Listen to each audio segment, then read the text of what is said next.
Om Bhadram Karnebi Shrinuyama Deva Bhadram Pashe Makshabhirya Jatra Sthirairangai Tushtavagum Sastanubhi Vyashema Deva Hitai Yadayuhu Swasti na Indro Vriddhashravaha Swasti na Pusha Vishwavedaha Swasti nastarksho Arishtanemi Svasti no बृहस्पतिर्दधातु Om Shanti Shanti Shanti. Om. O gods, may we hear auspicious words with our ears while engaged in sacrifices. May we see auspicious things with our eyes while praising the gods with steady limbs. May we enjoy a life that is beneficial to the gods. May Indra of ancient fame be auspicious to us. May the all-knowing Pusha, god of the earth, be propitious to us.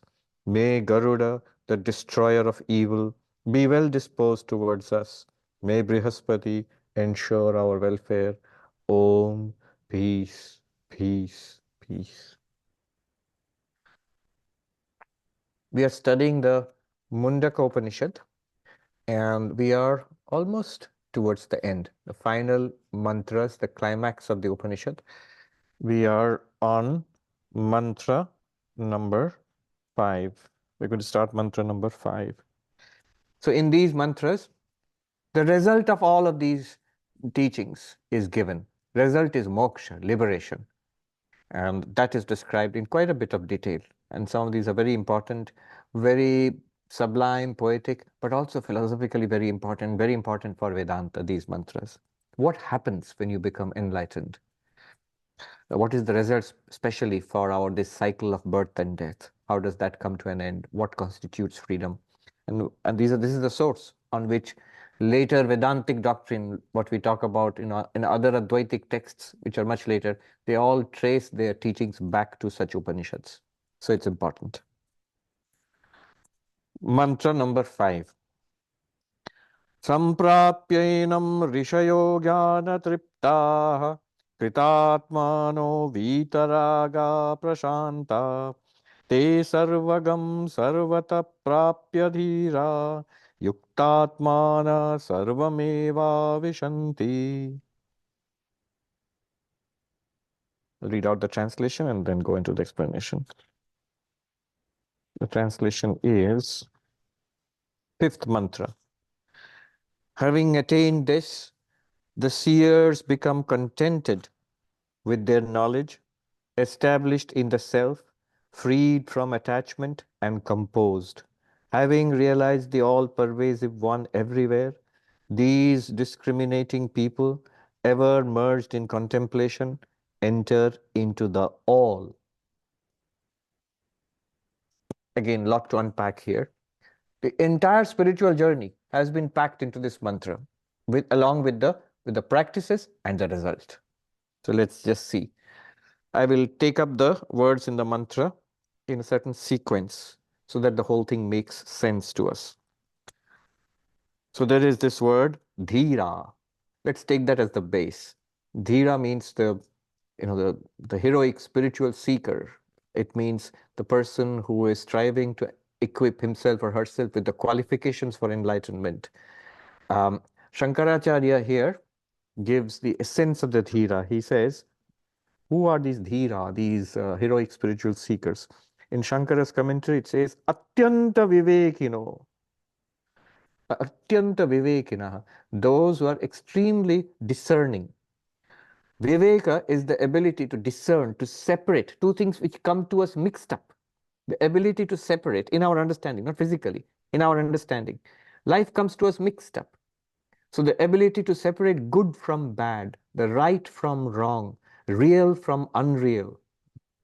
So this is self from not self. This is Viveka. Viveka means to be able to separate, distinguish. So only when we have distinguished, then we can pursue the right and give up the wrong. Then only we can realize what is real and what is an appearance. Because it's all coming mixed up to us. Then only we can realize what is the self and what is the not self. So first is viveka, and this is the quality of the dhira. But it's not enough to know. Uh, we must live it in our lives, and for that, the rest of the practices are there. Who are these dhira? He says one word, important word is yuktatmanaha, who are always engaged in spiritual practices. This is the basis of spiritual life. Those who are up and doing. Our revered Swamiji in the other New York center, Yuktatmanandaji. His name is Yuktatmanandaji. So Yuktatmana, the person, the seeker, who is engaged in spiritual practice. It's not enough to say, I've heard a talk and I know I'm Brahman. Now, why isn't my life changing completely? No, no, no. You haven't done anything at all. So the real spiritual seeker is up and doing. Sri Ramakrishna gives many examples. One of the most striking examples he gives is that of a thief who late in the night has got news that just beyond this thin wall, thin mud wall, is a pot of gold. Now, will he get sleep at night? Will he not be up and doing how to break through this thin wall to get that pot of gold? Similarly, the spiritual seeker knows that I want God realization, I want enlightenment. And he knows that it's possible. If I try, it's possible. One young man came to become a monk, and the president of the order at that time, Swami Bhuteshanji, this young man said, I want to realize God. I want to be enlightened. Please bless me. And a very remarkable blessing. He said, if you try, you will get it. This is slightly conditional. You must put forth some effort yourself. It's true, we do. We do. But that's the importance here. Yuktatmana. What should you try? Try all the 4 yogas. Start working. Be devotional. Repeat your mantra. Try to meditate. Serve others without any without any selfish desires. Be selfless and engage in jnana yoga. The shravana, manana, nididhyasana, hearing and reasoning and meditation. So there's a lot to do. Karma yoga, bhakti yoga, dhyana, meditation, and jnana yoga. A lot to do. Yuktatmana, who are constantly engaged or up and doing, hard at work. At God realization, at enlightenment, in spiritual progress. Then what happens? If you do that, then the next term which is important is Vitaragha. 3 terms, Vitaragha, Prashantaha. And then, all right. So Vitaragha means those whose minds have been purified of strong vasanas. Vasanas are our worldly vasanas which pull us towards kama kanchana, towards lust and gold, like worldliness. We're driven by that. Most people in the world are driven by that. But that has to be purified. Sri Ramakrishna said, the one condition, one must overcome this drive for worldly pleasure seeking and worldly acquisition. So, Vitaraga, those who are able to overcome their raga dvesha, these strong attractions for particular things in the world and strong repulsions for other things. Because of these, people are continuously 24 hours engaged in the world, trying to rearrange the world so that what we are attracted to, those things will be with us. What we are repulsed from, what we don't want, somehow we will escape those things. But we are destined for failure or for only mixed success. Because what we get in life, good and bad, it really depends on our past karma. So what we should do is, if we are spiritual seekers, like the surfers ride the waves in the ocean, similarly the waves of karma, results of karma are coming to us. We should be able to skillfully negotiate that so that it takes us continuously towards God realization.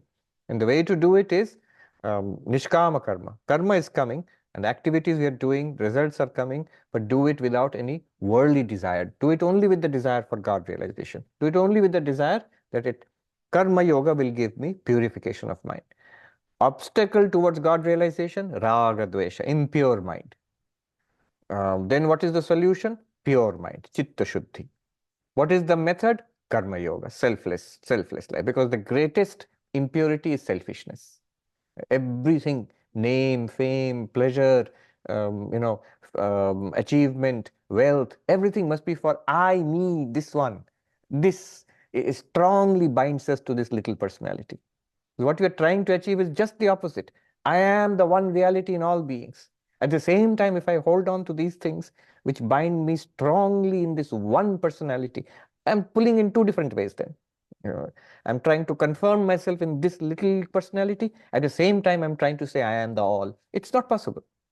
So we must loosen this body identification, this little personality identification. And the core of this identification are these impure desires, vasanas. So the first problem is impurity of mind. Solution is purity of mind. And karma yoga is a powerful way of doing that. Vitaraga, what happens? The strong likes and dislikes weaken. The mind is purified. A freedom, a lightness, a peace, an even-mindedness. No such strong ups and downs. Strong ups and downs are a sign of uh, strong vasanas, likes and dislikes in the mind. So it kind of evens out. A calmness comes, a purity of mind comes. Vitaragaha. Shankaracharya, it says, Vitaragadi doshaha. So the defects such as raga dvesha, likes and dislikes, you transcend them, you purify them, they lessen. They lessen their hold upon us. Then the second thing is, second level problem is scattered mind, flickering mind. And the mind must be steady. It must hold on to the truth. It must hold on whether you're doing bhakti, whether you're doing meditation, and of course, whether you are doing the Vedantic inquiry. The mind which you're going to use must be steady. In the Katha Upanishad, remember, we were introduced to the chariot analogy. The chariot analogy. The body is the chariot. The senses are the horses. And the sense objects are, of course, the roads the horses are running on. But the mind is the reins by which you control the horses. The reins by which you control the horses. It's like the steering of the driver. That must be steady and fixed and responsive.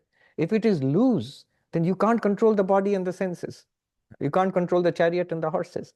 So who is the controller? Who is the driver? Not you, not us. We think we are the driver. No, no. It's buddhi, intellect, the one which takes decisions. Buddhi is the driver. Then the self, you, the real you is the passenger.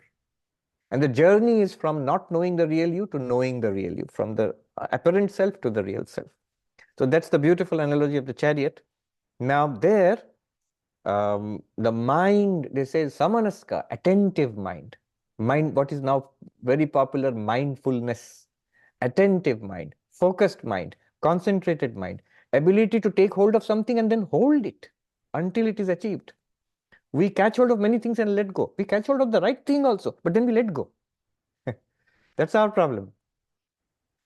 Shankaracharya translates as prashanta uparata indriyaha, where the senses have been brought under control. A settled mind, undisturbed mind, not a mind which is continuously disturbed by the garbage being brought in by the senses, things to be seen, things to be heard, smelled, tasted, touched. That kind of mind is continuously in turmoil. So when the senses are brought under control, the mind becomes steady and fixed. This is called prashantaha, peaceful. Then what happens? It says, samprapyaenam. The jnana triptaha samprapyaenam.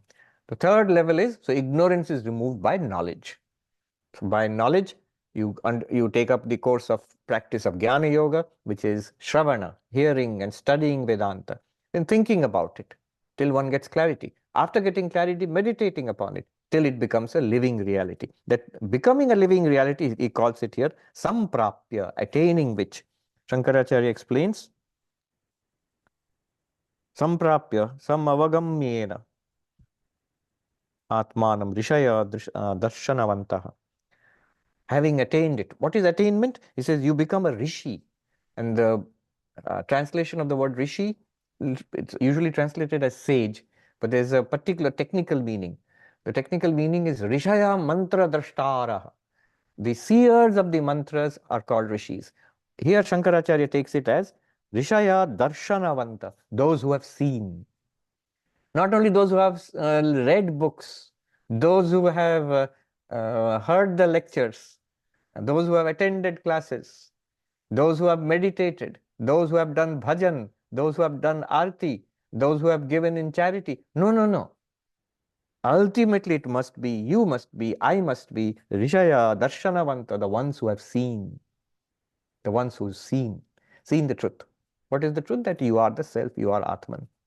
It must come to that finally. What will happen then? He also says, Jnana Triptaha, you'll be fulfilled by knowledge.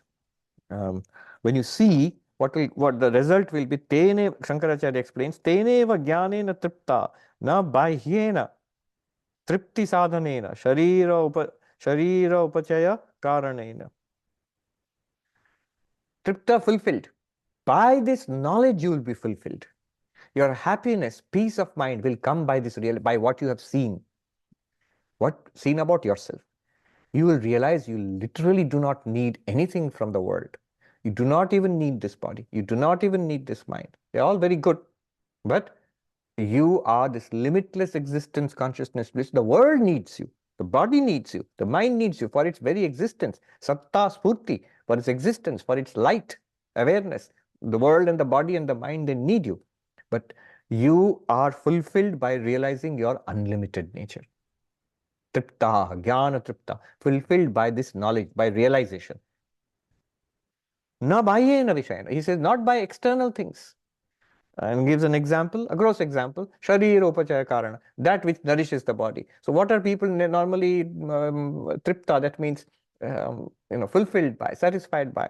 Food and drink, your favorite snacks and dishes. And so that goes to nourish the body. Then there are desires which we fulfill to nourish the mind, books and entertainment and knowledge and creativity. These are all external.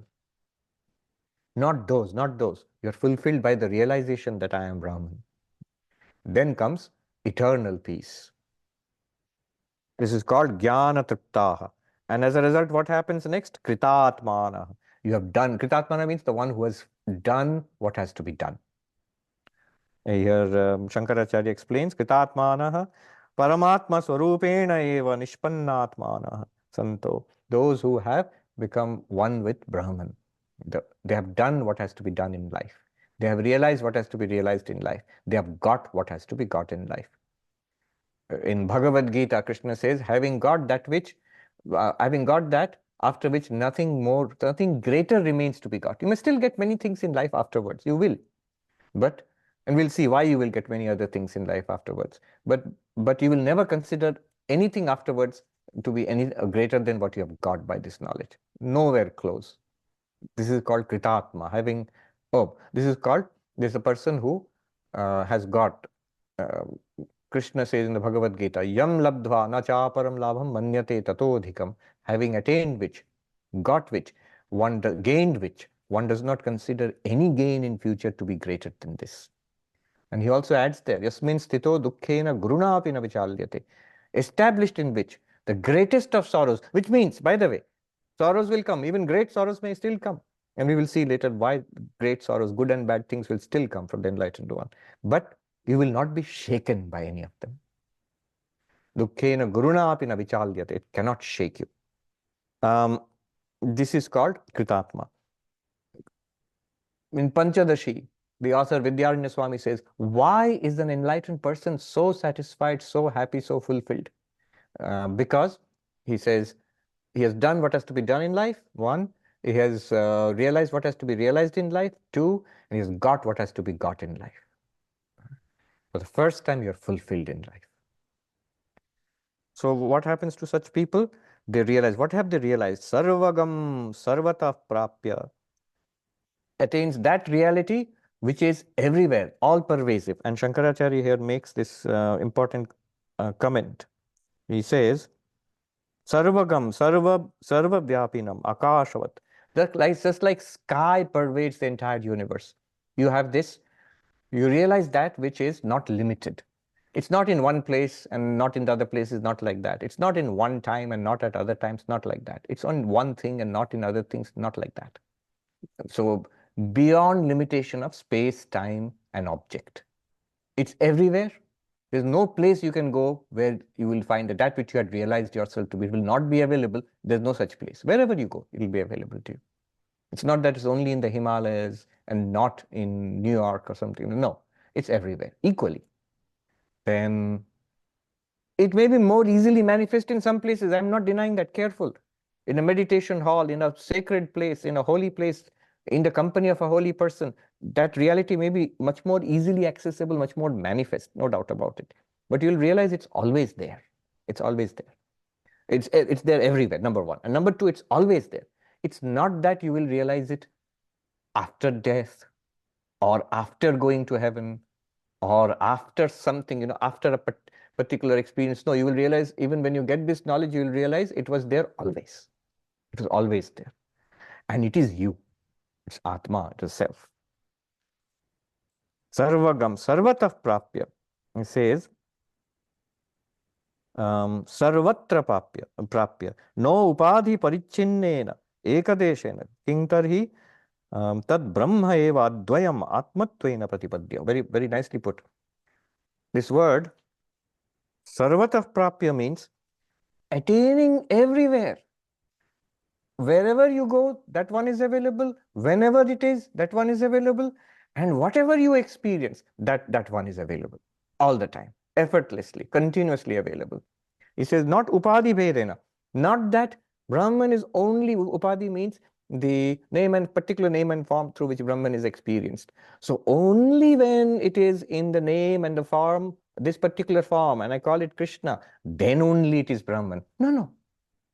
So it is so in Shiva, the same thing. It is so in Kali and in Durga and our Father in heaven, in Jehovah, in Allah, in all of that. In the clear light of the void of the Mahayana Buddhist. It's continuously available.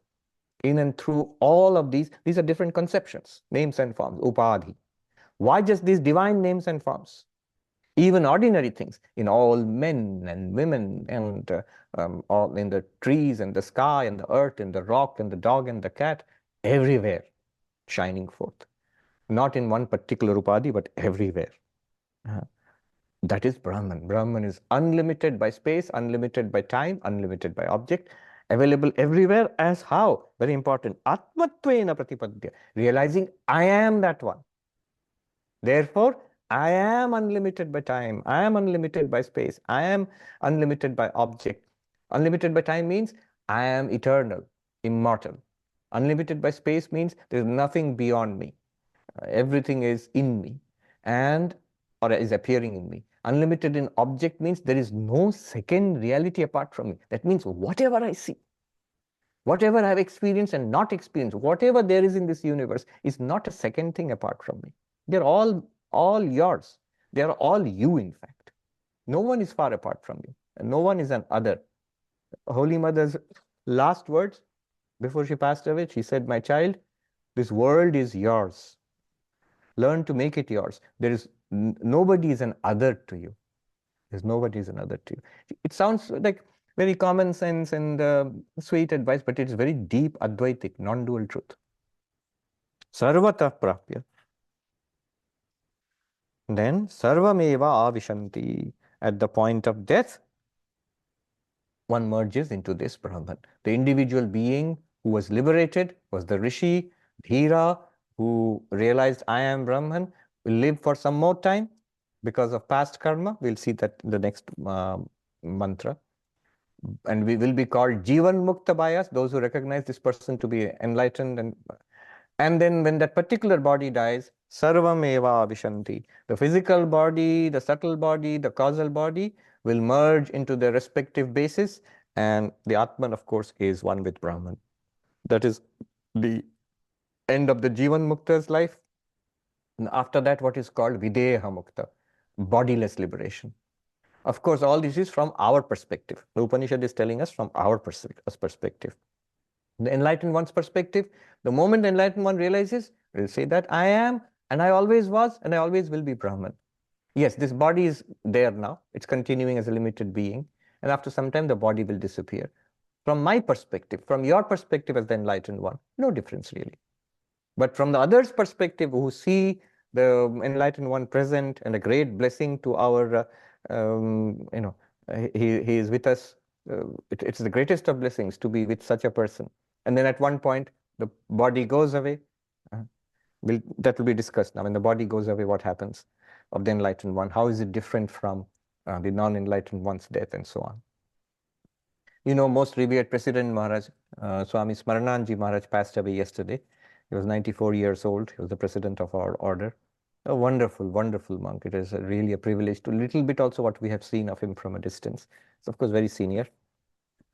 Um, there are so many little touching little stories, but the sheer simplicity of this person, and an unfeigned simplicity. He's not trying to be simple because he's a monk.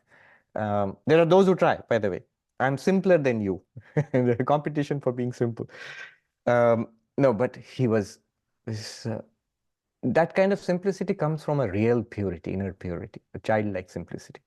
So let me give you one little example. Those who have been to Belur Mutt, you know that there is the most crowded of all festivities. All festivities there are very crowded, that being India, and religious festivities are the most crowded. The most crowded of all is what is called the Sadharan Utsav. In other words, called General Utsav. And that's 1 week after the birthday of Sri Ramakrishna. So what happens is the big monastery is all the gates are thrown open for 1 day to everybody who comes in. And the idea is to provide small traders, small shopkeepers, a way to do business.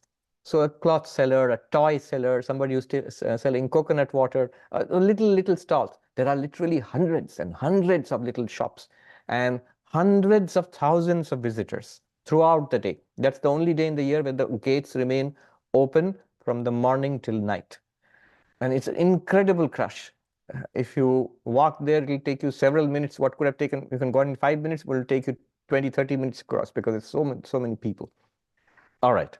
So when revered Swami Smarananji Maharaj was the general secretary of the order, that means he's the senior most executive of the entire order. So one of these days, one of these general utsavs, Sadharan utsavs, in the evening, he came to take a walk from outside his office to, take a tour of what's going on outside. And of course, tremendous crush of people.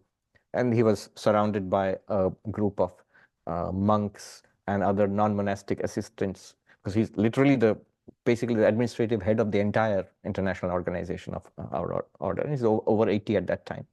So he walks down this narrow street with little shopkeepers everywhere, and there are hundreds, thousands of people in front, behind, on both sides. And they are passing a particular shop. Shop means it's a footpath. It's not even a real shop. They're sitting on the footpath with a piece of cloth and selling their wares. So they're all very poor people. So this poor little shopkeeper, he was selling toys, children's toys. And the particular toy he was demonstrating, it's very popular among kids. So it's like it shoots up as a parachute, and then parachute opens, it comes floating down, and there are lights flashing in it, and kids love it. So it just goes up and then it comes down like this. A small thing about this, so big. And he showed it to the general secretary. As the general secretary was passing by, it flew off.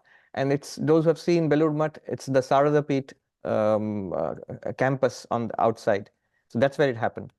And the parachute went over the fence into the ashram campus. And then suddenly they saw that Swami Smarananji was nowhere to be seen. The general secretary had disappeared. And of course, the young monks and the assistants, they were all in a tizzy. Where because he's a very senior elderly man. He could be lost in the crush. Where did he go? What happened? Where is he? And then suddenly they saw him coming out of the main gate of that Saradapet campus, where the fence is.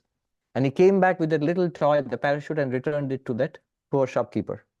And then he explained to the puzzled group who were supposed to be surround him. They explained, oh, you see, he's a poor man and he lost the toy. It went over the fence to the other side, and since they will not let him into the college campus, but they won't stop me. I was the head of this ashram he was the head of the ashram for decades, long ago. And of course, he's the general secretary. It's everything belongs to him there.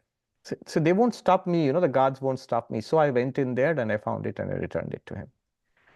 Now, this 80-plus-year-old senior most monk, he went crawling into the bushes and the trees there in the darkness to find one little parachute toy and comes back and returns it. So, and that's so typical of him. Everything, anybody who has seen him will always say, he's always been that way. He always considered himself just like anybody else, just literally like the youngest person who had joined the order, the poorest of the beggars standing outside the gates of the ashram, and the newest of devotees coming into the ashram. He was just sort of one with all of them. All, and this is for decades. For the enlightened one, so he passed away, and just today it was the cremation. Tens of thousands of people coming. It's a little bit of it is online. I think I saw some of the rituals. So this is the mantra. Having attained that knowledge and fully satisfied by it, one becomes a rishi, a seer of that truth. And kritatma, fulfilled, having got what has to be got in life, done what has to be done in life, known what has to be known in life. Which is possible only when the person is vitaraga prashanta, calm and settled and pure in mind. How is that possible? Yuktatma, be up and doing, be up and doing. And the one attains that ultimate reality is called sarvagam, all-pervasive, not limited by time, space, object. Sarvatah prapya, in every experience, everywhere that is available and it is seen. The only difference is that we don't see it because of ignorance. But otherwise, it's available to us also. For us, it is unavailable due to our ignorance. To the enlightened one whose ignorance is gone, he sees it's equally available to everybody all the time. Vivekananda called it the open secret. And then lives like this as long as the body persists. And when this body goes, the person is called videha mukta, bodiless liberation. Merges in Brahman. Merges in Brahman means no actual merging in Brahman. That person knows that I am this limitless Brahman. That's what is called merging in Brahman. All right. Next mantra is very beautiful and will be familiar to some of you at least. Let me chant it. Vedanta Vijnana Sunishchitartha Sannyasa Yoga Dhyataya Shuddha Sattvaha Te Brahma Lokeshu Paranta Kale Paramritah Parimucyanti Sarve. This might be familiar to some of you, especially from Hindu households, especially from the south of India. So this is a mantra which is chanted when a monk visits your house. If you are a traditional Hindu family, often traditional South Indian families. So if a monk visits your house, you are supposed to chant a few mantras in greeting, and this is the central one among them. What does it mean? Vedanta Vijnana Sunishchitartha, very beautiful mantra.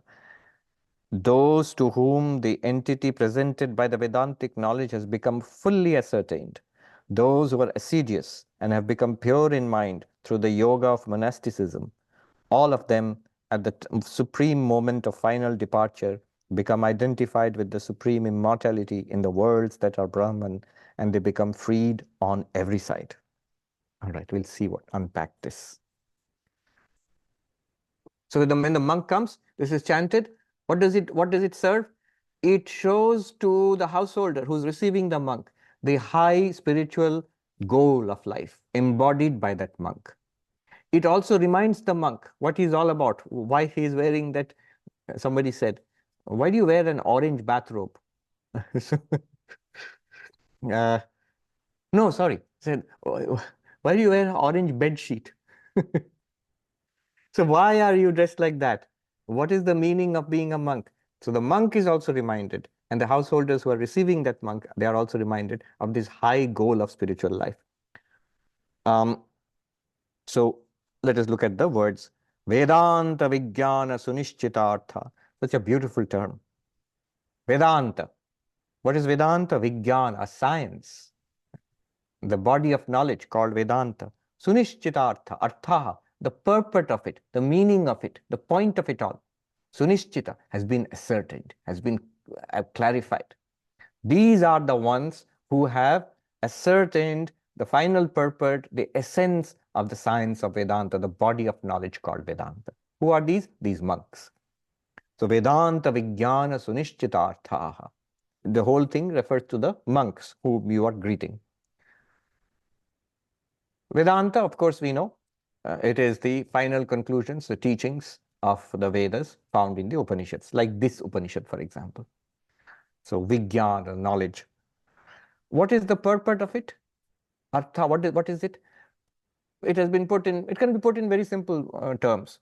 Brahma Satyam Jagat Mithya Jiva Brahmevanapara. There is an ultimate reality, existence, consciousness, bliss, limitless existence, consciousness, bliss. What is this world? It's an appearance in that ultimate reality. Jagat Mithya. What am I? You are that ultimate reality. Brahma, Jiva Brahmevanapara. And you are nothing but that. That is an important thing. You are nothing but that ultimate reality, which means you are not what you think you are. This little body, this little personality, that's a mask you're wearing. It has a beginning, it is changing, and it will have an end. But you don't begin with this body. And you will not die with the end of this body. You don't begin with the blossoming of this personality and the final fading away of this personality. You are not either of them. They are dependent on you, but you are not either of them. So, or you can make it even more compact. Tattvamasi, you are that. Aham Brahmasmi, I am that. That is Vedanta Vijnana Artha, the point of Vedanta. You can make it even more compact. Om. Just Om. What does it mean? This entire experience which you are having is the waking experience. It is the entire subtle experience going on in our minds, which is most manifest in dreams. That is called the subtle world. And then the entire dream world. And then the seed form of it experienced in deep sleep. That is called the causal world. The entire physical, causal, and subtle and causal worlds are represented by Ma in Om. And the silence beyond Om represents the reality. And I am that reality, the silence beyond Om. I am not this waker. I am not this dreamer. I am not even the deep sleeper. This deep sleeper, waker, and dreamer, the physical, subtle, and causal, are appearances in me, one unlimited. Why unlimited? Because the waker and the deep sleeper and the dreamer, they limit each other. The waker is the one who lies down in the bed and goes to sleep there. The dreamer is the one who is going through many dream worlds. And the deep sleeper is the one where the object and subject are merged in blankness. All are appearances and disappearances in one underlying consciousness, which I am. That is the Turiya, Om. You can make it even more compact, silence. Not an unknowing silence, but the silence of the enlightened one. So, Vedanta Vijnana Sunishchitartha. How do you clarify the knowledge of Vedanta? Ascertain, fully ascertain. Sunishchita, fully ascertain. What does it mean? So, 3 stages. First of all, I don't know what is the Vedantic knowledge. Then for you, Shravana, listen, study. At the end of that, you should be able to say, I know precisely what Vedanta is saying. So you have ascertained the meaning of the Vedantic texts. But now you may have doubts. I have many problems, logical questions.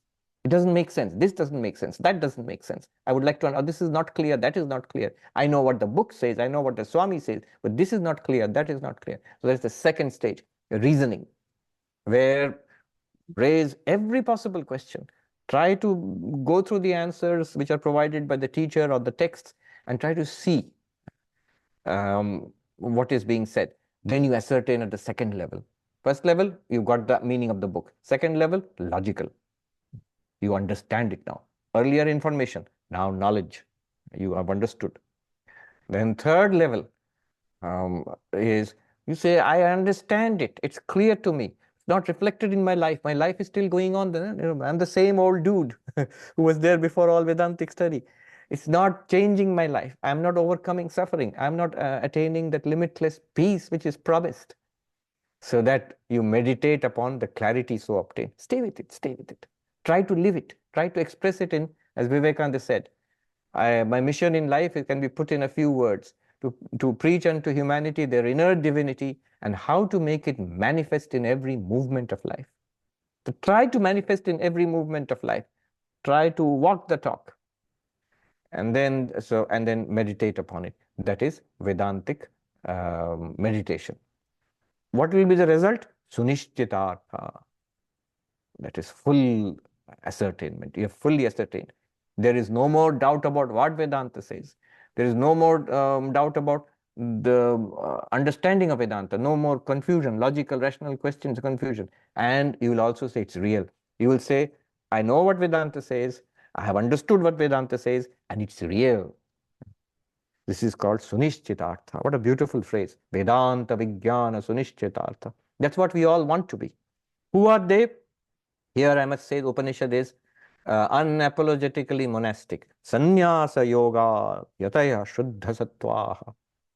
Those who have taken to sannyasa yoga, they've become monks. You have embraced monastic life.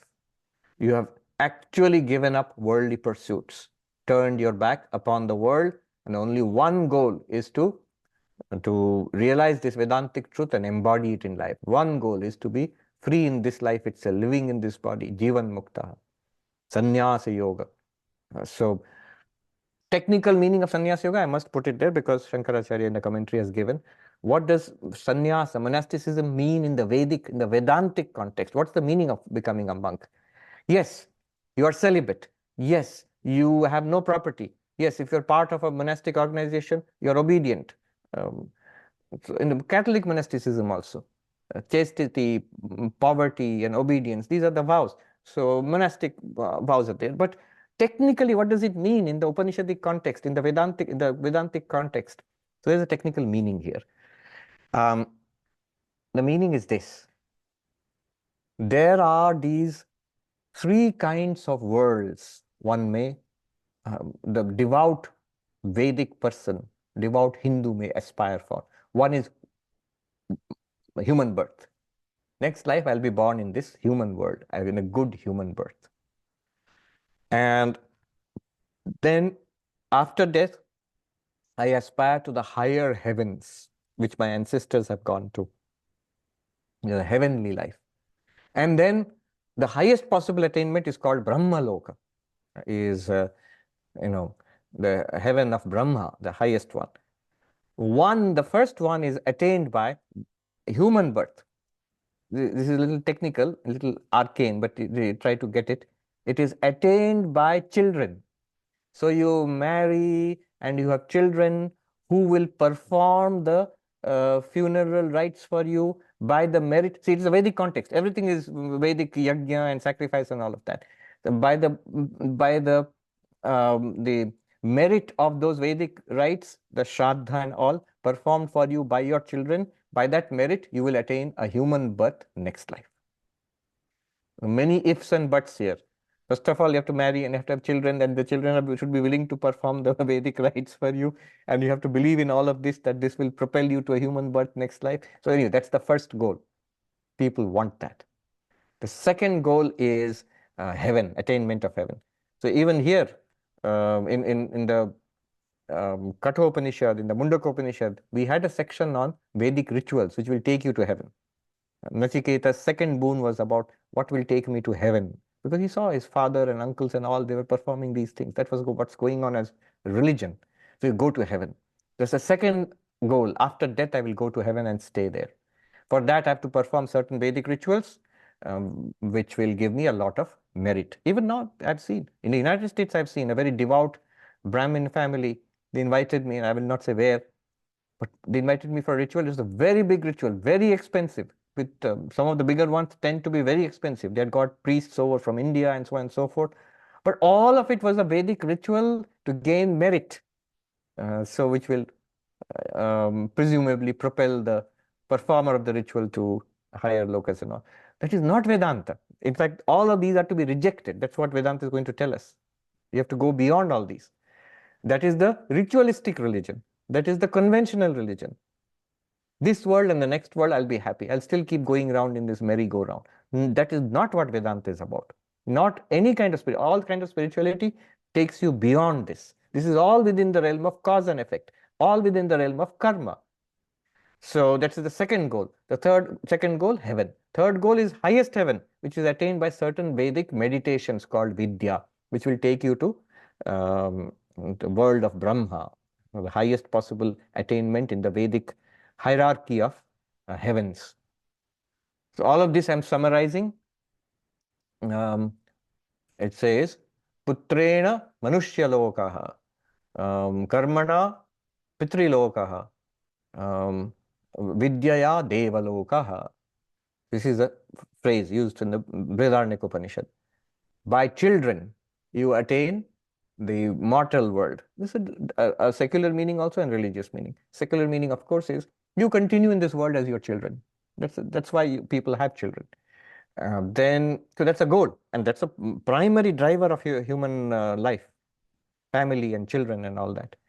Then the next goal is karmana, by Vedic rituals, pitriloka, the heavens of ancestors. Remember, all this these are not teaching. This is all supposed to be given up. This is the meaning. I'm explaining the meaning of sannyasa.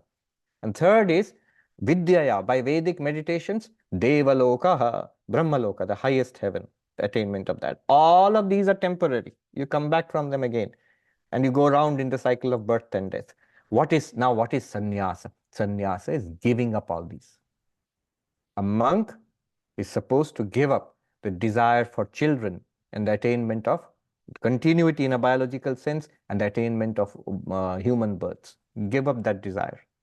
Give up ritualism to attain a variety of heavens, which are just continuation of this world in other worlds. Same thing, repeated. And give up even the highest religious goal of Brahmaloka. All of them, what might be called, it's literally the seventh heaven. They have a gradation of heavens. The seventh heaven is Brahmaloka. Give up all heavens. Vivekananda says, all heavens and hells do I give up. Hells I give up by giving up bad karma, sinful karma. Heavens I give up because I am not doing the good karma for getting heaven. I am doing the good karma as chitta shuddhi, purification of mind. All right. That is called sannyasa yoga. Now remember, this is what is done in Vedantic sannyasa, which is what technically, so when I am a Vedantic monk, this is what I stand for. This is what anybody who is a spiritual seeker has to do. You may not be a formal monk, but it's literally true. You want to realize yourself as Brahman. That means you want to go beyond cause and effect, beyond this world of birth and death. That's what you want to do. That's what you're claiming. I want to do that. That basically is the essence of monasticism. So internally, you have to be monk-like. Internally, one has to be monk-like. I have seen through this world. Buddha himself says, upon enlightenment, very beautiful Edwin Arnold's poetry, The Light of Asia, I think. So there he says, what is Buddha said when he stands up and he has paraphrased it, Edwin Arnold. He says that I have seen through your house of illusion that no more shall you build these prisons for me. That means this game of life is at an end. That means this game of life and death. So sannyasa yoga, this is sannyasa yoga. It's a very powerful, it's kind of the most profound step that you have to take. Mentally, everybody. If somebody becomes a monk without mentally accepting this, it's a tragedy. And if somebody does this mentally, that I really don't want any more of this continued existence, another birth and another birth and another birth. Birth, not just birth, it means another death and another death and another death. I don't want any of it. So that he or she is a monk, sannyasa. Yatayaha, another name for monk is yati. So yati means monk. But technically, the word yati means person who's up and doing. Gambhiranji translates it as the assiduous. There must be spiritual struggle. Vivekananda, when he toured India on foot, going from place to place, he saw thousands of monks. He says, is this a mockery? Thousands of people living on public charity and behaving like beggars? Is it possible for all to be meditative and studious and devotional? No. And he said, monks will do all the spiritual practices and they will work for the welfare of the society which feeds them. And that's how he introduced this huge karma yoga. Schools, colleges, hospitals, relief activities, all of that. That will be one form of sadhana for this group of monks, the group of monks he started, us. And of course, you will carry on your meditation, your devotional practices, and your Vedantic inquiry. Why wander around uselessly like a bunch of beggars?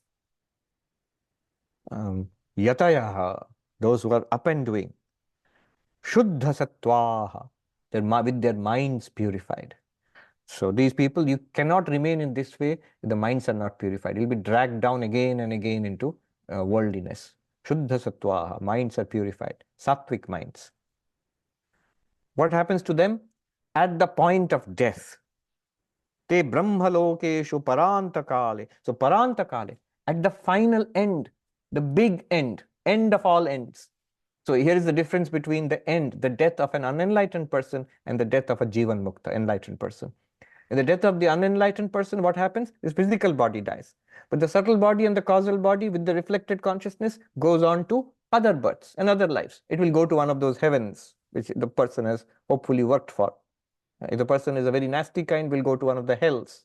And then come back again. That individuality will come back again, be born in this human birth again to carry on further spiritual evolution. This is the story. And it's a story because the enlightened one will consider this whole thing to be a story. But for us, it's practical. So this will go on. Again, another birth. Again, death. Every birth means a death. Krishna says in the Bhagavad Gita, Jatasya hi dhruvo mrityu. Of those who are born, certain is death. There is nothing more certain than that. Or somebody said humorously, life is a disease with 100% fatality rate. Life is a disease with 100% fatality rate. We have got the disease called life, so we are bound to die. But then Krishna also says, Dhruvam janma mritasya cha. Those who die, they are bound to be born. Until you attain enlightenment, the machine will go on grinding, will not be let off. But for the enlightened one, he says, the beautiful word is used, parantakale, the final end, the end of all ends. The game of life is over. The storms have dissipated, and there is, as the songwriter says, a festival of rainbows in the sky. Akashe Ram Dhanur Mela. What happens when the storm goes away? There's a rainbow. So there's a festival of rainbows in the sky. What happens? The cosmic game of your life has ended. After countless births have gone by. And this is the culmination where you realize you're set free from this, Vivekananda says, this cage, bamboo cage, which has imprisoned the lion of Vedanta. He says, "Lo, lion of Vedanta, burst forth from this little ramshackle cage. Don't let it imprison you anymore." Parantakale. Exactly what happens at that point of death, we will see next. Then where will this person go? Brahmalokeshu, will attain to the worlds that are Brahman. Shankaracharya explains here that no, there's no world called Brahman. It realizes that you are Brahman. The individual merges into Brahman. That is also a way of speaking.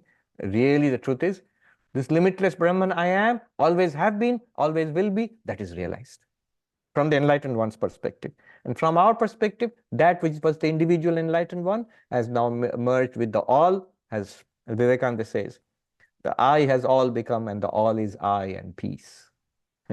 That's the end of his song, Song of Sannyasi. The I has all become, the all is I and peace. Parantakale, paramrita, parimuchan. So, and then another point he makes, the worlds, attain the worlds of Brahman. There are no worlds of Brahman.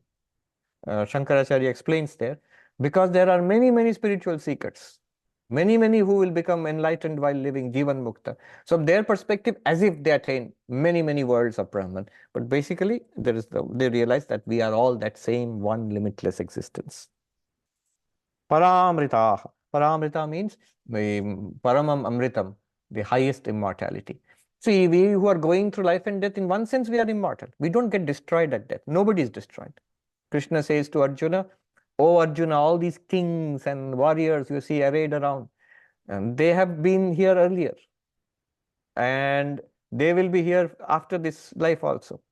Which means we are going through this cycle of birth and death. Many births, many deaths. Do not be afraid that death will destroy us. But that's not true immortality. It's actually a sort of mortality plus, more mortality. In one life we die once, but this means that we will keep on dying from death to death. Upanishad says, the one who sees difference here, naneva pashyati, one who sees difference here, one who sees multiplicity here, that one will go from death to death. Mrityu samrityum apnoti. For the one who sees non-duality, the realization of the truth, that one will attain immortality. That is called the highest immortality. Not this birth and death, not that. Parimucyanti sarve. So they are merged in Brahman, they are liberated. It's Parimuchanti Sarve means liberated from all sides. Shankaracharya gives the example of a pot being broken. So the space in the pot is merged in the great sky. But there is no merging of the space in the great sky. The fact is, the space enclosed by the pot and the great sky, Akasha, they are same. They always were. If you ask the space, oh, so you must be very happy. You were enclosed in a little pot. Now you are free you're merged with your granddad, this vast space. You say, I am always that. You and your little pot have done nothing to me. You built a pot enclosing up, you think you have enclosed me. But space encloses the pot. Pot doesn't enclose space really. The pot is in space. Space is not in pot. But it seems like that. The moment we enclose it, Sri Ramakrishna says, you have 10 pots and then you enclose 10 pots and the space in that, it's empty pots. But you name them 1, 2, 3, 4, 5, 6. Then you'll see very soon you will start thinking of the first space, second space, third space. It's the mind which says that is space number 1, this is space number 2, because they have been labeled 1, 2, 3, 4. Nothing has happened from the perspective of space. Nothing has happened from your perspective. And so this is realized. Parimuchan, from all sides you're liberated. From all sides you're liberated forever. That one we'll have to do next. The exact mechanism. What happens at the death physically, mentally, what happens at the death of an ordinary person, what happens at the death of the Jivan Mukta, enlightened one. That is the 7th mantra. And that distinction will be drawn in more detail. From here on till the end, it is just this living liberation and liberation after the death of the body. Just liberation, moksha, the result of it all. That's going to be discussed. Quickly now, I'll look at the questions. Mary Eli says, is it necessary to believe in God? You mentioned faith last week, and seems to imply a personal God who's looking out for the person, as in Christian belief. Or are you referring to consciousness divine that is the purpose of the world and all of beings? Still seems that there is randomness. Yes. Is it necessary? Straight answer, no. There are Advaitic texts which go straight to this truth that you are Brahman without taking the God route. But I must mention, in all honesty, the traditional Advaitic texts, they all give a role for Brahman, Saguna Brahman, Brahman with attributes. So when you talk about this world, we as individual beings, here is the cosmos before us. And the Vedanta will always say there is just as there is consciousness associated with an individual being, which is I or you and these people, there is a consciousness associated with all beings, the entire universe, and that's God.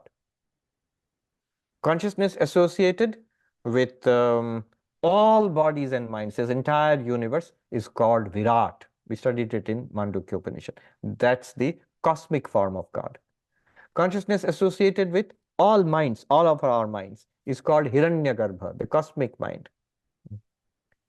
And consciousness associated with our causal bodies, each of us has a causal body, is called Ishvara or Bhagavan. Consciousness with Maya is Ishvara, God. Consciousness with Maya plus all subtle bodies, all minds, is cosmic mind, Hiranyagarbha. Consciousness associated with Maya and all minds and all the entire physical universe is called Virat, literally meaning the vast. So just as we have, as individual beings, your pure consciousness, but limited by one causal body. We had a name for that in Mandukya called the deep sleeper, Pragya, if anybody remembers. Then we are the consciousness associated with our mind. In dreams, it is most evident in our dream world. I, the consciousness with an individual mind, I play out my dreams. That is called Taijasa, the fiery one in the Mandukya language. And then I, the consciousness associated with this physical body, one physical body, is called Vishwa. Similarly, there is a cosmic body, cosmic mind, and cosmic causal body called Maya. That is God. Now, you might still ask, if you are following carefully, you might ask perceptively that still that would be faith. Because I exist in this body and mind, I know it for sure. And this physical world is presented to me, I know that for sure also. This is my experience. But that there is a consciousness behind this entire physical world, that is a matter of faith, you might say. It's logical, sounds logical, but it's still a matter of faith. That is true. It's a matter of faith. If you do not accept that, it's still possible. You can go straight to the realization, I am the limitless existence consciousness place. But the traditional path lies through God. But it goes beyond God. In Advaita Vedanta, it goes beyond God. Just as it goes beyond the individual, it also goes beyond God. Girish says, are God realized or Jivan Mukta? God realized, self-realized, constrained by the space-time causation framework, or can they transcend? Can they perform miracles? Okay. First of all, are they constrained? No, they are not constrained in the sense they are Brahman. You are Brahman. So from the Brahman perspective, you transcend time-space causation automatically because you are Brahman. Time-space causation is part of the dream. However, now, can the individual Jivan Mukta, the individual enlightened one, on the stage of time-space causation, perform miracles, which are called siddhis in Vedanta, in yoga and Vedanta? Can they do that? There, the answer would be not necessarily, but it is often seen to be so. That would be the answer. Answer would be yes and no. It's not necessary that the person who is enlightened can perform miracles, but it's often seen that such people who have become enlightened, they have extraordinary powers. Remember, all spiritual paths, bhakti, Vedanta, yoga, especially in the path of yoga, Patanjali yoga, these powers are most manifest, siddhis. Also in Tantra or in Buddhism, everywhere the masters have cautioned us against these powers. They will divert a spiritual seeker back into worldliness. So, is it possible? Certainly. Is it common? Certainly. Among enlightened ones, such powers are common. But these powers can be a real danger. They can divert a spiritual seeker. And the presence of the power does not mean a person is enlightened. I know of people who have powers who are spiritually very ordinary. There will be people here who are spiritually more advanced than such people. I've met such people. Straight away, I met a person who had these powers, and an American gentleman. So to test him, I asked him, simplest thing, many things can be magic show. So I asked him, just now, what's in my mind? Can you tell me? He told me straight away, precisely, exactly what I was thinking, I thought. And I said, he's a spiritual seeker. What does your guru say about these powers? He's a Vedantic practitioner. He said, my guru said they are nonsense. So you have to be careful. Priyanka says, in Yoga Sutras, Patanjali recommends the following for a peaceful mind: friendliness towards the happy, compassion for the unhappy, delight at the virtuous, and indifference for the wicked. Could you explain the last point? Is it only internal indifference? How to replace anger with indifference? Indifference is not a good word. Upeksha, that is, for those who harm you directly, upeksha. Don't take the harm into account.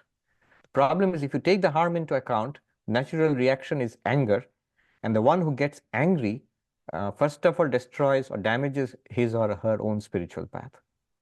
You can take corrective action.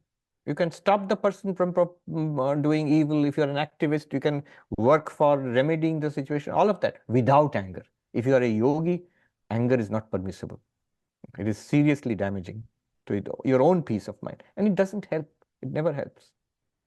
So upeksha, your question was how to replace anger with indifference.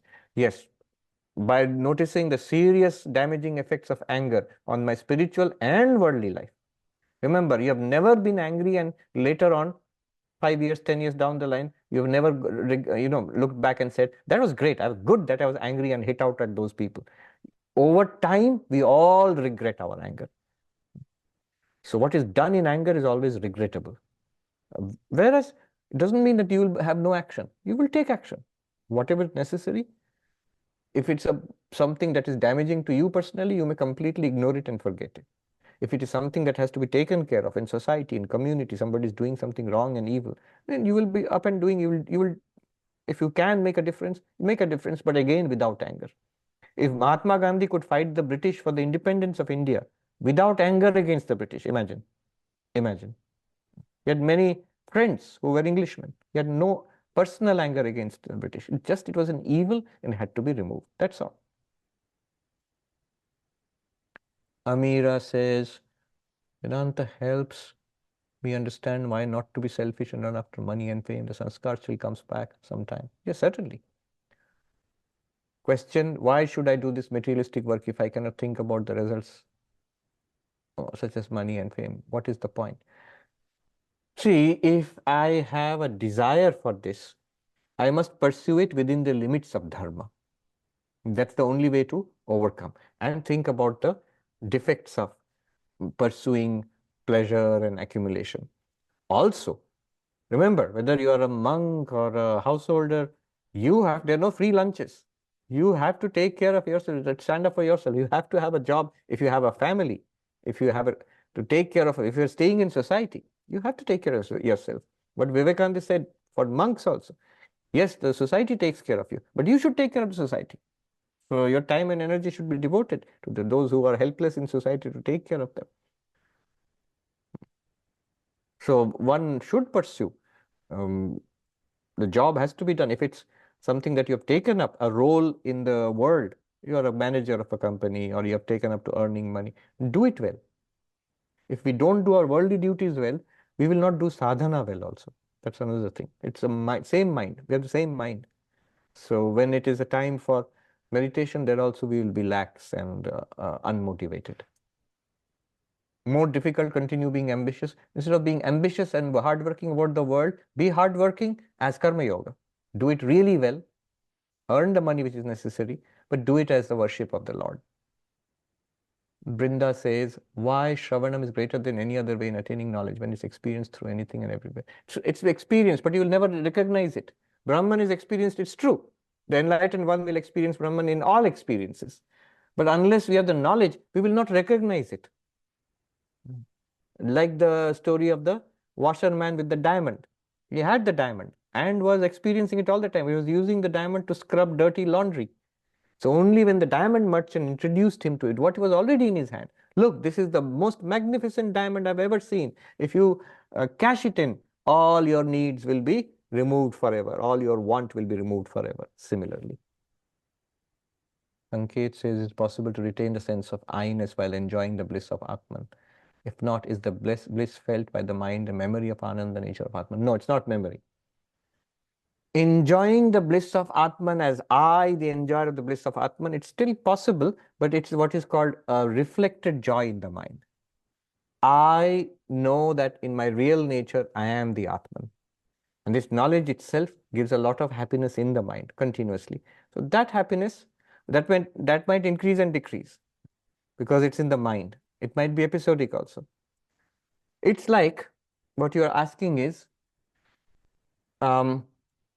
it possible to enjoy the bliss of seeing my own face in the mirror without the mirror? No, you can't.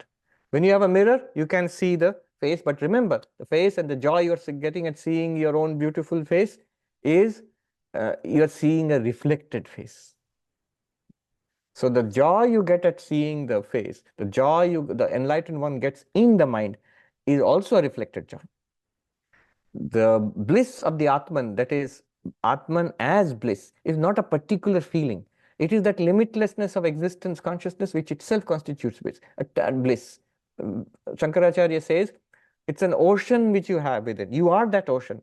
The spray from that ocean is what the world madly runs after as happiness. So it's reflected. Shanli says, can we get salvation just by doing rituals without having the teachings of Vedanta or Vedantic knowledge? Vedantic knowledge, you must have it. Vedantic knowledge is self-knowledge. If the problem is that I do not know my real nature, then the solution ultimately has to be, I have to know my real nature. If you still say after that, yeah, I know it, but I don't understand it, then mananam, understand it, what you know.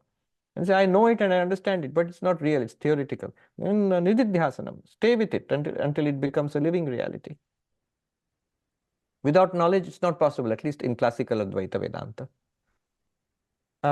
Does Videha Mukti signify that past karmas are burnt out? Yes, all of that will come in the next mantra. Unfortunately, we couldn't get to it today. Didn't want to rush it. It's a beautiful mantra. What happens to karma? What happens to the body? What happens to the mind? What's the difference exactly between the enlightened person's death and the non-enlightened, ordinary person's death? All those things in the next mantra. Parul says, which shloka did you say appears thrice in Bhagavad Gita in one of the recent classes? Yes, it is the same teaching. that everything is done by the gunas, by Prakriti. Atma is the witness. We are ahankara vimuratma kartahamiti manyate. That's one of the things. It's in different, I don't remember the references, in 3 different chapters, at least thrice the same teaching comes. Everything is done by Prakriti, by nature. You are just consciousness, the witness of everything. And why are we deluded into thinking that we are this limited person doing things and experiencing things? Is because he says ahankara vimodhatma. The ego deludes us. So I, the pure consciousness, I'm not the ego, but I get identified easily with the ego. Being the ego, now I get deluded because the ego is very much connected with the mind and body. Whatever happens in the mind, I am thinking, I am remembering, I am enjoying, I am desiring, I am suffering. Whatever happens in the body, young, old, diseased, healthy, I do the Vedantic rituals. There's no Vedantic rituals. Vedic rituals are there, and of course, pujas have an effect on the mind to aid adhikari for spiritual pursuits, certainly. But when you come to Vedanta, if you are already ritualistic, good. You should reduce the rituals. Don't give them up. If you practice them, don't give them up, but reduce it. Cut it short so that you can have, not for relaxation, rest and recreation. No, using the time and energy for Vedanta. So have the rituals, but less of it. And if you don't have rituals, you might consider introducing a simple little ritual, a little puja. There's a lot of positive psychological effect on the mind. Something that you do daily, for example, a small little thing. It could just be chanting a few mantras and waving incense in front of the deity, or offering some flowers or something, offering a little food, like that.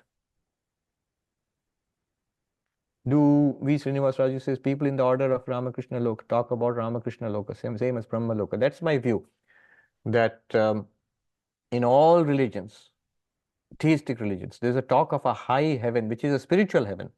So the heavens which the sannyasi rejects are this world, the otherworldly heavens. But the spiritual heaven, Vaikuntha, Kailasha, Goloka, in the Vaishnava and the Shaiva traditions, the heaven, the Christian heaven, Father in heaven.